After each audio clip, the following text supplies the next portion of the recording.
Straight ahead on 12 News, the effort to make a police department more diverse. Our police department needs to represent the city that we serve. Then, a new house of worship for a growing population.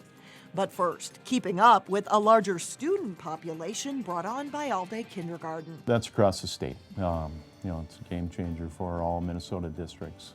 How Robbinsdale schools are beginning to look at future needs. 12 News starts right now. Hello everyone and thanks for joining us. It's the first year of all-day kindergarten in Minnesota, and local school districts are trying to keep the pace with the ever-growing need for space. That's especially true in Robbinsdale, where not long ago they were closing schools due to declining enrollments. As Delane Cleveland explains, times have changed. Bring it back to your spot. On the surface, this is just a normal kindergarten class, You are going to have a choice again today. where students learn the fundamentals of reading and writing. If you don't know some of the strategies, use the ones you do know right now. But if you look at this class through the eyes of an official with the Robbinsdale School District, they describe kindergarten in a different way. It's a game changer for all Minnesota districts, the all-day K programs. Jeff Priest is the district's director of business services. It's double the need for space. So you had two kindergarten sections that could share a room. Now you have one section using it. District officials in Robbinsdale have seen an increase in kindergarten enrollment that exceeded past projections. Here at Zachary Lane Elementary School in Plymouth for kindergarten, space is tight. The school has a total of 106 kindergartners, but with all-day K, they've had to make the best use of existing space. So one group is in a relatively spacious room, and another is in one that's significantly smaller. Administrators say the students are still getting a good education, but the setup isn't ideal. It's a far cry from where the district was in 2008 when they had to close schools. All-day K wasn't on the radar, on anybody's radar back when we were doing the closings. And I don't think there was as much emphasis on pre-K programming back then either. To address the concern, the district has formed a group to look at their future building needs, which means that changes could be on the way. You might see some additional buildings. We might see an expansion of the footprint of a building, so that's one possibility. We may look at leasing space. Okay, we're just going to read to yourself. For now, they'll make the most of what they have. In Plymouth, Delane Cleveland, 12 News. District officials say they are doing studies with the school board to assess their current building needs. Highway engineers are taking a close look at safety issues along Highway 252 in Brooklyn Center and Brooklyn Park, and officials say there is more traffic flowing along the busy stretch of highway, and safety, not only for cars but also pedestrians and bikes, is a big concern. There have been a number of accidents on 252, some of them fatal. 66th and 85th Avenues are two trouble spots. There have been 4 fatalities in these areas since 2004. Brooklyn Center started studying the south end of the corridor last year, and the city is holding an open house next Tuesday to give the public an update. Brooklyn Center is one of the most diverse suburbs in the Twin Cities. Now, the police department would like to see more diversity reflected in its force. Reporter Shannon Slatton explains how they hope to do that. This is my duty bag where I got all my documents, stuff that I need. Loading up. A lot of paperwork. And heading out. Population of about 30,000 people, about 8 square miles. Jose Noches learns more every day ¿Cómo ha estado? ¿Está frío? about the community he serves. Yo antes hice esto. Basically, I like to come and make contact with people to see how they're doing. How are the sales today? For more than 3 years, he's been on Brooklyn Center streets. I get to go everywhere in the city. Using what he knows. Take care of those calls. And what he's learning. Our police department here, we dictate our reports. It's a little recorder. In the career he's always wanted. There's been a lot of incidents in which I had to use my skills, not only on the field, but also in documents. Like I helped translate small documents, or I proofread a lot of the documents that get translated at the department. But Jose isn't a sworn police officer yet. He's been a cadet for Brooklyn Center Police for the past 3 years, acting much as a community service officer would, responding to noise, animal, parking violations, things like that. The end game is that we are grooming that cadet through the hours of working within the police department, knowing the police culture. At the end of the day, we hope those individuals become police officers here in Brooklyn Center. You learn every day. The city and Hennepin County fund the cadet program, which is now in its 10th year. Usually Brooklyn Center has one cadet, The more you do it, but this year the easier it gets. they hope to hire two. Our police department needs to represent the city that we serve, and this is one opportunity to get and diversify our workforces. Suerte. The program pays for police college courses and pays for 20 hours of police work a week. Preference is given to candidates who can read and write another language. It's a win-win for everybody involved. 78 is squad. Jose Noches calls the program a bridge. Basically, it just built a bridge and connect the community. It made his career possible. I go to calls to where I don't know a whole lot of people in the community. However, they know about me. And connects him to a community that needs his knowledge. An individual told me, "Oh, you are the Latino police officer." It says, "I'm not quite a police officer yet. I'm only a cadet." In Brooklyn Center, Shannon Slatton, 12 News. Jose Noches plans to join Brooklyn Center Police when his cadet program finishes up. There is an application process for the cadet program on the Brooklyn Center Police website. There's another warning about vehicles on thin ice after the third vehicle in 24 hours broke through the ice on Lake Minnetonka. The Sheriff's Department says a snowmobile broke through the ice Thursday night. The driver was able to get out without injury. Officials say channels on area lakes are not safe for vehicles, and vehicle owners are responsible for paying to be towed out of a lake, and the cost can run into the thousands of dollars. Each year, 1 in 3 women die of heart disease and stroke. 12 years ago, a nationwide effort was launched to raise awareness and help save lives. If you saw people wearing red today, it's National Wear Red Day and Go Red for Women from the American Heart Association. The Shops at Arbor Lakes in Maple Grove is getting in on the effort. The business Color Me Mine got decked out for the occasion. And if you mention Go Red anytime this month at the Paint Your Own Pottery Studio, 50% of the proceeds from the studio fee will go back to the American Heart Association. Coming up on 12 News, the diversity of the Northwest Metro is represented in a new place of worship. And then a little bit later in sports, Breck and Totino Grace get the playoffs started in girls hockey. But first, your AccuWeather forecast.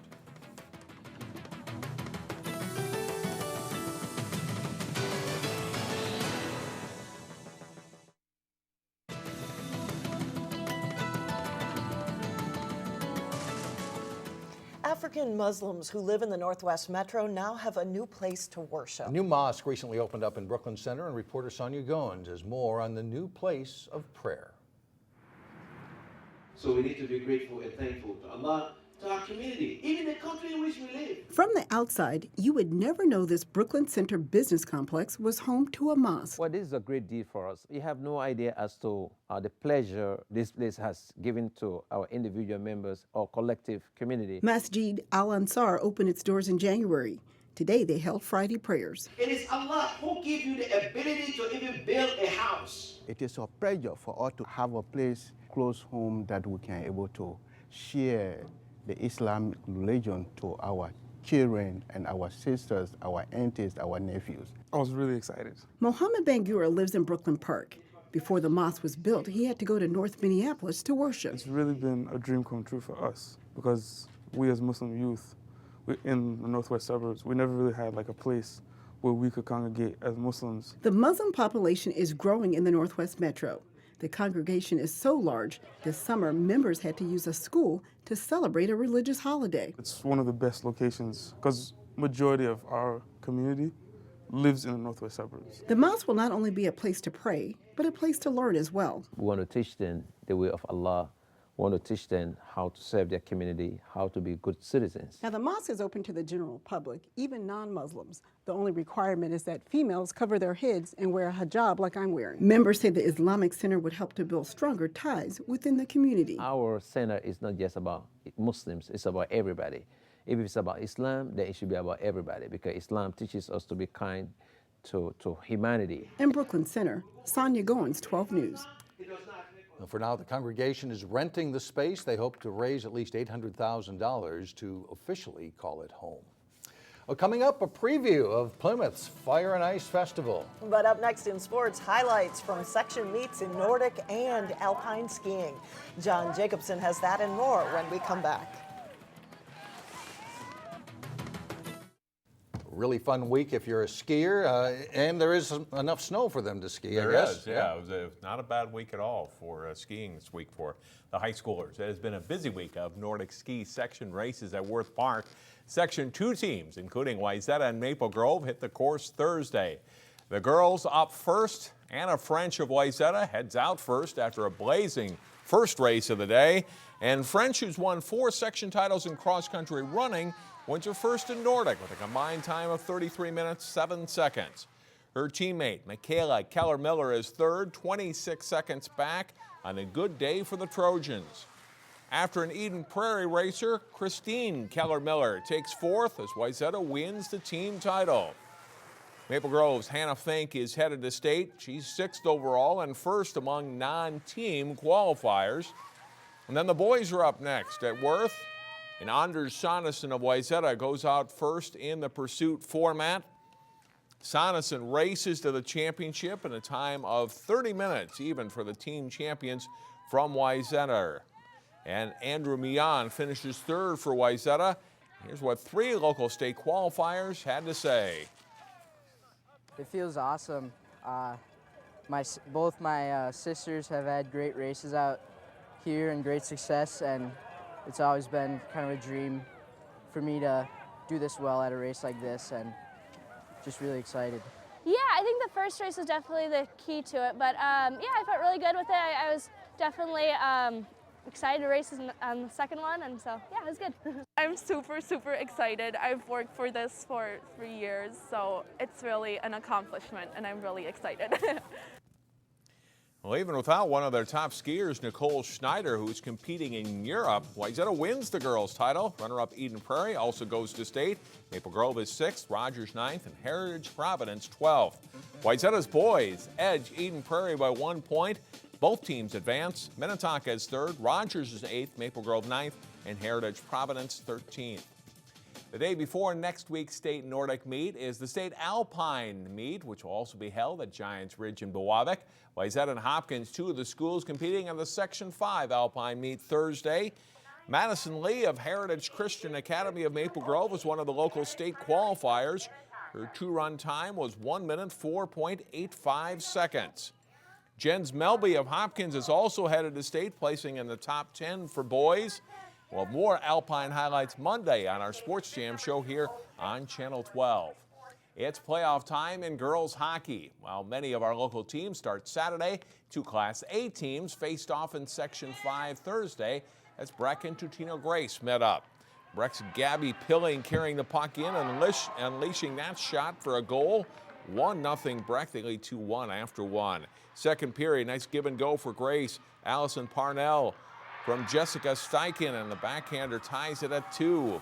Later in the second, Grace Zumwinkle for Breck puts the shot in, and it's 3-2 Breck after 2. The second-seeded Mustangs pull away in the third period. Billing scores, making it 4-2 Mustangs. And good forechecking will pay off here as Billing jabs it to Zumwinkle, and she'll tuck it away. She scores 4 times in all. Breck wins 7-2. They'll face Orono in the semifinals Tuesday. Section 6 AA teams get started Saturday with quarterfinal games. The Wayzata girls are looking to make some noise at playoff time. The Trojans are the 3rd seed behind Minnetonka and Maple Grove. They're rated 6th in the state poll. While they did win their last game, Wayzata struggled down the stretch, losing 5 of their last 7 games. And overall, they're happy with their progress. I'm really proud of, as a team, kind of the progress we made in the regular season, and you know, I'm really excited to kind of get into section play and kind of show what we've been working on this entire season. You know, overall we had a good season. We worked on a lot of things, and we definitely progressed from the first game to the last game. That's what you're looking for in any season, is to get better. Wayzata meets Armstrong Cooper Saturday in the quarterfinals. Scoring has been a problem down the stretch for the Trojans. They say they just have to keep attacking. Get down to shooting pucks. We have to focus on scoring. Like, that has to be our main goal. I mean, you can't really win a game without scoring. And so we just have to keep practicing hard, working on our shots. Here's the slate for Saturday at Parade Ice Garden. Hopkins and Benilde play at 2:15, followed by the Wayzata Armstrong Cooper game. Then it's Maple Grove versus North Metro. Top seed Minnetonka has a bye. And Champlain Park will play in Section 5 tomorrow afternoon over at Roseville. All right, thanks a lot, John. We'll be right back. If you're looking for a chilly thrill, the Polar Plunge is back in Maple Grove for another year. 3, 2, 1. And there they go. It's a fundraiser for Minnesota's Special Olympics. It all starts Saturday at 1 o'clock at Fish Lake Regional Park. At last check, nearly 800 plungers have signed up. The pledges total more than $130,000 so far. And if you didn't register online and still want to do it, you can still register at the park starting at 11 o'clock Saturday morning. But for those not ready to jump in a frozen lake, there is a fun way to enjoy winter in Plymouth. The city's Fire and Ice Festival is set for Saturday. Neil Persley takes a look in our weekend showcase. With temperatures forecasted to be in the low to mid-30s tomorrow, it's a good time to leave the house and go outside to enjoy an outstanding Minnesota winter day at Plymouth's annual Fire and Ice Festival on Parker's Lake. Plymouth Parks and Rec Department have been busy preparing the venue, and everything is about ready to go. This will be the 26th annual Fire and Ice, and they just seem to get better and better. We'll have ice games, there'll be bowling, hockey, mini golf set up, as well as some entertainment we'll have again on the showmobile stage. And of course, don't forget everybody's favorite, s'mores! Step by Step Montessori, they come out and donate s'mores for the event. It's a great treat to have. Everyone enjoys s'mores on a cold day. It wouldn't be Fire and Ice without, what else? Recycle bin races. But wait, there's more. We will have wagon rides taking place starting at 3:30, and then they'll go through till 5:30. And there's Mr. and Mrs. Magic at 5 o'clock and fire dancers at 5:45. One change you should note is that the start time this year has been pushed back until 3 o'clock. The day will still wrap up with fireworks at 6:30. Here's the situation for parking if you're thinking about coming out to Fire and Ice. There's plenty of free parking at Oakwood Elementary School, and shuttle buses are running about every half hour. Wear layers and bundle up, because although the temps are supposed to be warmer, there can still be a very brisk wind coming across the lake. For a weekend showcase, I'm Neil Persley. And it looks like a lot of fun. He forgot the crazy hat contest. That's There right. is a crazy hat contest. That's right. That does it for us. Thanks so much for joining us. Have a great weekend, everyone. Community Corner is coming up next.